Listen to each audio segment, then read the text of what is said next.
Good morning, class. This is class for class 6, and today we are going to study English literature. So, open your book and let's start. Open page number 35, जिसमें आप लोग का chapter 6 दिया हुआ है, childhood of Gandhi ji. ठीक है, गांधी जी के बारे में सबने सुना होगा, कौन है, नेशन फादर ऑफ नेशन है। ठीक है, तो उनके बारे में है ये स्टोरी कि उनके बचपन में क्या कुछ इंसिडेंट्स हुए थे, वो कहाँ जाके पढ़ाई किए थे, इसके बारे में स्टोरी है। तो चलिए इसको पढ़ना स्टार्ट करते हैं।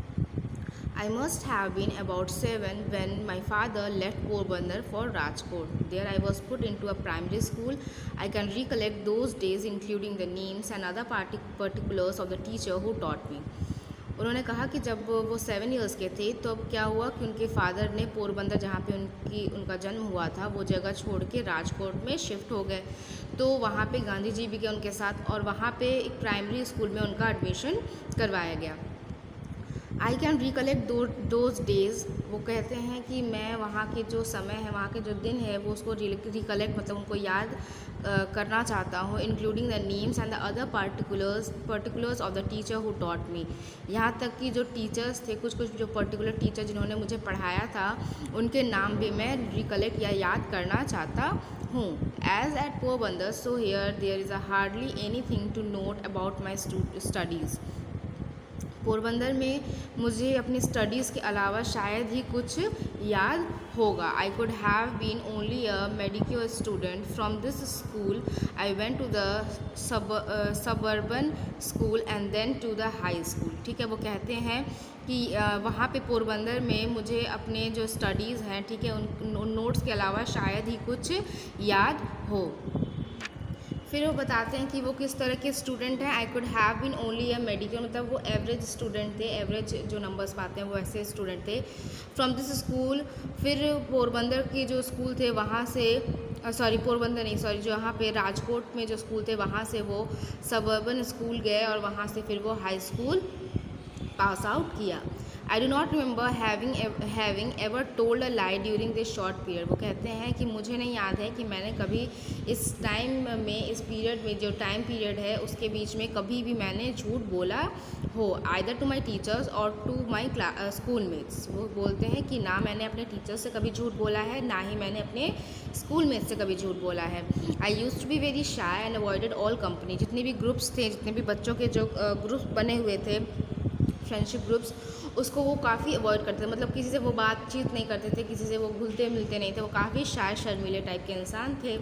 My books and my lessons वो माई सोल कंपेनियन। वो क्या बोलते थे कि मेरे जो बुक्स किताब हैं और मेरे जो उसमें लेसन्स हैं वो क्या है, मेरे सोल कंपेनियन है, मतलब वही मेरे एक इकलौते साथी हैं। To be at school at the stroke of hour hour and to run back home as soon as school closed. वो कहते हैं कि वो उन्हें बहुत जल्द, मतलब वो पढ़ना भी चाहते थे, मतलब जितनी जल्दी चैप्टर ख़त्म हो, क्लासेस ख़त्म हो, और उसके बाद उनको घर जाने की भी बहुत जल्दी थी, मतलब जितनी जल्दी स्कूल बंद होगा उतनी जल्दी वो भाग के अपने घर चले जाते थे। वॉज माई डेली हैबिट, वो उनके डेली का हैबिट बन चुका था। I literally ran back because I could not bear to talk to anybody. ठीक है, वो दौड़ के जो है अपने घर की तरफ जाते थे। क्योंकि वो नहीं चाहते थे कि उन्हें किसी से बात करनी पड़े। I was even afraid lest any one should poke fun at me. उन्हें इस बात से भी डर लगता था कि कहीं कोई उनका मजाक ना उड़ाए। There is an incident which occurred at the examination during my first year at the high school. ठीक है, हाई स्कूल का जो एग्ज़ाम हुआ उस स्कूल में, मतलब जहाँ पे राजकोट का जो स्कूल था वहाँ पे जो फर्स्ट ईयर का हाई स्कूल में जो फर्स्ट एग्ज़ाम हुआ, तो उसमें एक इंसिडेंट जो है, एक घटना उनके साथ हुई। क्या घटना हुई, and which is worth recording, और जो ऐसा घटना था जो उनको भूलता नहीं है। Mister gills the educational inspector had come on a visit of inspection. वो कहते हैं कि मिस्टर गिल्स जो क्या है, एजुकेशन इंस्पेक्टर है, वो इंस्पेक्शन के लिए उनके स्कूल में आते हैं। He had set us 5 words to write as a spelling exercise. वो हम लोग को 5 वर्ड्स बोलते हैं जिनके स्पेलिंग जो है हमें लिखने होते हैं। उसमें से एक वर्ड होता है केटल, जिसको मैंने स्पेलिंग गलत लिखा हुआ था।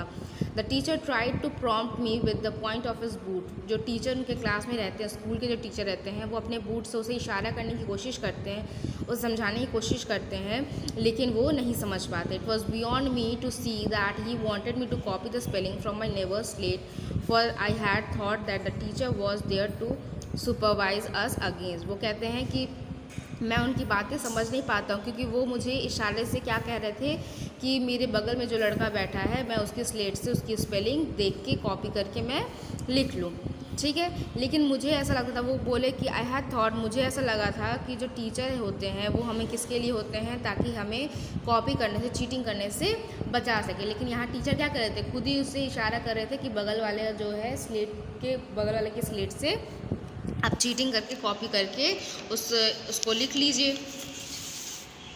The result was that all the boys except myself were found to have spelled every word correctly। उसका रिज़ल्ट ये हुआ कि जितने भी लड़के थे मुझे छोड़ के सबकी स्पेलिंग जो है, एक एक स्पेलिंग सबकी सही थी। Only I had been stupid, सिर्फ मैं ही एक बेवकूफ़ मतलब वहाँ पे था, मतलब उसी का एक स्पेलिंग गलत था। The teacher tried later to bring the stupidity home to me. फिर उन्होंने, टीचर ने भी इस चीज़ को जो है मेरे सामने रखा कि तुमने क्या किया, मैंने तो तुम्हें इशारा किया था लेकिन तुमने ध्यान नहीं दिया, लेकिन इसका कोई भी इफेक्ट मुझ पे नहीं पड़ा। I never could learn the art of कॉपिंग। मैंने कभी भी कॉपिंग, चीटिंग करने की या कुछ नकल करने की आदत जो है, वो आर्ट जो है वो मैंने कभी नहीं सीखी। Yet the incident did not in the least diminish my respect for my teacher.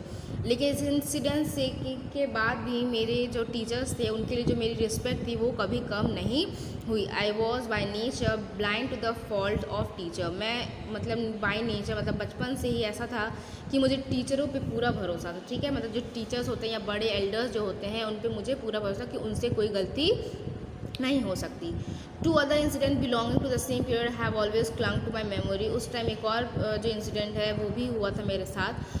तो वो क्या होता है, as a rule I had distaste for my reading beyond my school books. मतलब बोल सकते हैं कि मेरी लाइफ में ऐसा था कि मुझे स्कूल बुक के अलावा कोई भी बुक रीड करना पसंद नहीं आता था। The daily lesson had to be done. मुझे डेली का जो लेसन्स है, चैप्टर्स हैं स्कूल के, वो मुझे पढ़ने ही होते थे। Because I dislike being taken to task by my teachers as much as I dislike receiving them. मतलब वो कहते हैं कि मुझे जो डेली के चैप्टर्स थे वो तो पढ़ना ही था, क्योंकि अगर मैं नहीं पढ़ता तो टीचर मुझसे क्या करते, नाराज़ होते, गुस्सा करते, और मैं उनके नज़र में क्या होता है कि गंदे बच्चे की एक इमेज बन जाती है ना कि ये पढ़ के नहीं आता, चाहे जो भी चीज़ है। तो वो कहता है कि जिस तरह से मैं उन्हें मतलब उन्हें झूठ बोल, मतलब उनको झूठ बोलना बिल्कुल नहीं पसंद था गांधी जी को, ठीक है। तो वो कहते हैं कि जिस तरह से मुझे झूठ बोलना बिल्कुल नहीं पसंद है, उसी तरह टीचर भी मुझे पसंद नहीं करते। मतलब वो कंपैरिजन करते हैं कि जिस तरह से मुझे झूठ बोलने से नफरत है, उसी तरह टीचर भी मुझसे नफरत करेंगे अगर मैं चैप्टर्स पढ़ के नहीं जाऊँगा। इसलिए उनको चैप्टर्स पढ़ने पड़ते थे। Therefore I would do the lesson but often without my mind in them। लेकिन इसी वजह से मैं क्या करता था, मैं चैप्टर्स तो पढ़ता था लेकिन उतने मन से नहीं पढ़ता था, क्योंकि उनको रीडिंग करना पसंद नहीं था।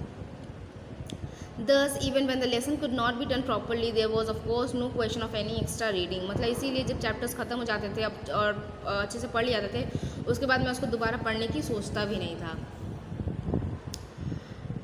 But somehow my eyes fell on a book purchase by my father. लेकिन एक दिन मैं घर पे पढ़ रहा था तो अचानक से मेरी नज़र एक किताब पे पड़ी जो मेरे फादर लेके आए थे। उसका नाम क्या था, इट वॉज श्रवण पितृभक्त नाटक, ठीक है। उस बुक का नाम क्या था, श्रवण पितृभक्त नाटक, a play about Shravan's devotion to his parent. उसमें क्या था, एक श्रवण नाम का लड़का था जिसका जो माता और पिता के प्रति जो एक रिस्पेक्ट था, एक लव था, वो जो है उस बुक में एक स्टोरी दी गई थी। I read it with interest, ठीक है।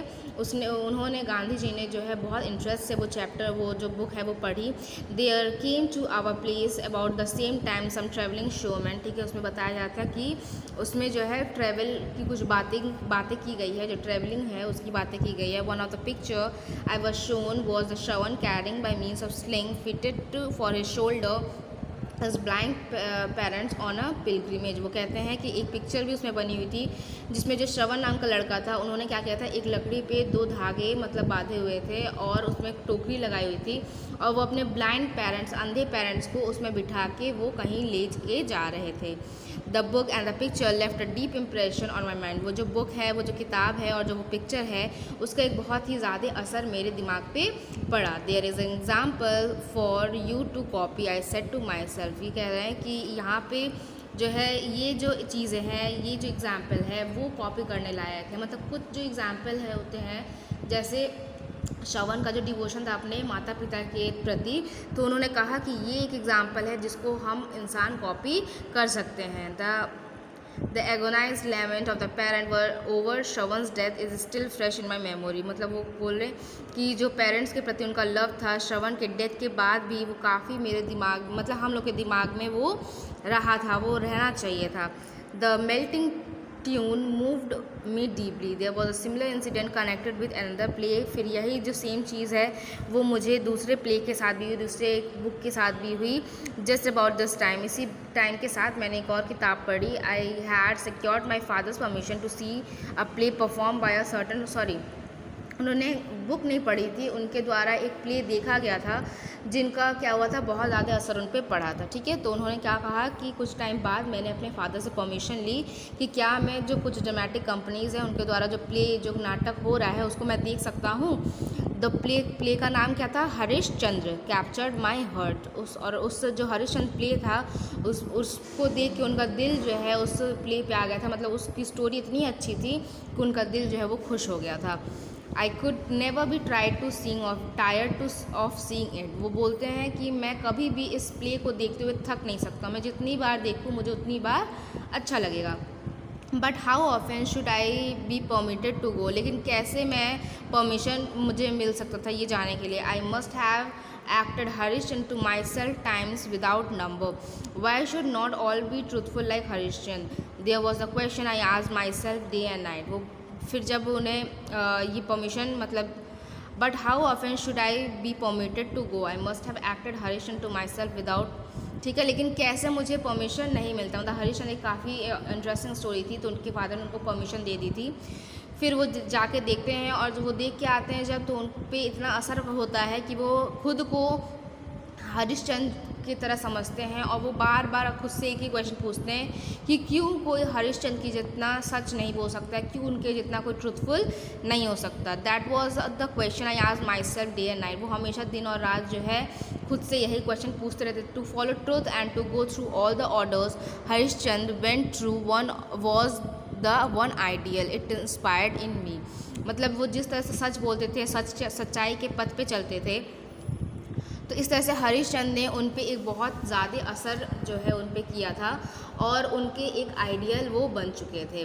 I literally believe in the story of Harishchandra. वो उस स्टोरी पे, हरिश्चंद्र की जो स्टोरी थी उस पर वो भरोसा करने लगे थे, उस पर वो विश्वास करने लगे थे। The thought of it all often made of weep I my common sense tell me today that Harishchandra could not have been a historical character. Still, both Harishchandra and Shravan are living realities for me, and I am sure I should be removed as before if I were to read those plays again. ठीक है, वो कहते हैं कि जो है वो उस जो स्टोरीज़ थी हरिश्चंद्र की, वो उस पर भरोसा करने लगे थे। फिर वो बोलते हैं कि मेरा कॉमन सेंस कहता है कि हरिश्चंद्र जैसा कोई भी इंसान शायद हिस्टोरिक टाइम में नहीं रहा होगा, पहले के टाइम में नहीं रहा होगा, लेकिन फिर भी मैं हरिश्चंद्र और श्रवण को अपनी मतलब रियल लाइफ में मैं मानता हूँ कि ये दोनों लोग ज़रूर कहीं ना कहीं होंगे। I am sure I should be moved as before. और वो कहते हैं कि मैं कहीं जाऊँ कहीं ना जाऊँ इससे फ़र्क नहीं पड़ता, लेकिन मैं ऐसी स्टोरीज़ दोबारा ज़रूर पढ़ना चाहूँगा। Extract from the autobiography my experiment with truth by Mahatma Gandhi. ये जो है एक तरह का पार्ट है उनके महात्मा गांधी के ऑटोबायोग्राफी से। ऑटोबायोग्राफी का जो नाम है वो क्या है, माई एक्सपेरिमेंट विथ ट्रूथ। इसमें से एक पार्ट जो है इस चैप्टर में लिया गया है। ठीक है, ये जो चैप्टर है वो उनके ऑटोबायोग्राफी से लिया गया है। ठीक है, तो यहीं पे आप लोग का ये चैप्टर ओवर होता है। आप लोग का होमवर्क क्या रहेगा कि वर्ड मीनिंग जो है आप लोग को अपने कॉपी में लिखना है। एक्सरसाइज एंड क्वेश्चन आंसर आप लोग को PDF के थ्रू प्रोवाइड करवा दिया जाएगा। ठीक है, थैंक यू।